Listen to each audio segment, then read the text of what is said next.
Komisi Pemberantasan Korupsi atau KPK belum berhasil memeriksa Gubernur Papua Lukas NMB sebagai tersangka kasus dugaan korupsi miliaran rupiah. KPK mempertimbangkan upaya jemput paksa, namun kondisi di Papua tengah memanas lantaran rumah Lukas NMB dijaga ketat oleh massa pendukungnya.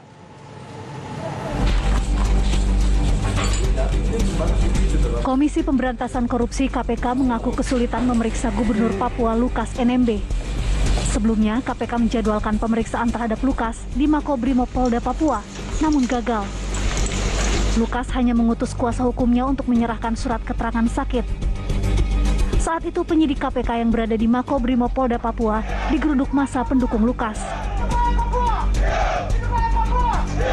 Wakil Ketua KPK Alexander Marwata meminta Lukas NMB untuk kooperatif menjalani pemeriksaan sebagai tersangka.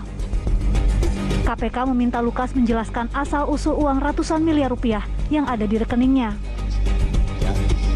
Jadi tidak benar, hanya 1 miliar. Nah, pada penasihat hukum dari Pak Lukas NMB, ya kami mohon kerjasamanya kooperatif. Nah, KPK berdasarkan undang-undang yang baru ini bisa menghentikan penyidikan dan menerbitkan SP3. Ya. Kalau nanti dalam proses penyidikan, ya Pak Lukas itu bisa membuktikan dari mana sumber uang yang puluhan ratusan miliar tersebut, misalnya Pak Lukas punya usaha tambang emas, ya sudah, pasti nanti akan kami hentikan.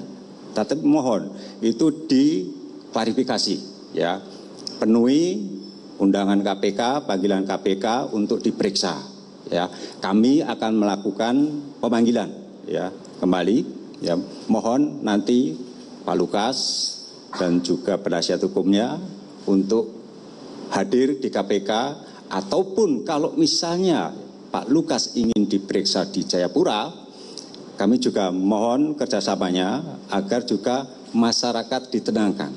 Kami akan lakukan pemeriksaan secara profesional, kami menjunjung tinggi asas praduga tidak bersalah. Ya, kalau nanti misalnya Pak Lukas ingin berobat, kami juga pasti akan memfasilitasi Indonesia dan. Sementara itu, Menko Polhukam Mahfud MD mengungkapkan selama ini Badan Pemeriksa Keuangan BPK juga kesulitan memeriksa keuangan Gubernur Papua. BPK hampir selalu memberikan opini tidak menyatakan pendapat atau disclaimer terhadap keuangan Pemprov Papua. BPK selama ini tidak berhasil melakukan pemeriksaan karena selalu tidak bisa diperiksa. Sehingga BPK lebih banyak disclaimer atas kasus keuangan di Papua tersebut. Oleh sebab itu lalu bukti-bukti hukum mencari jalannya sendiri dan ditemukanlah kasus-kasus tersebut. KPK kembali menjadwalkan pemeriksaan terhadap Lukas NMB.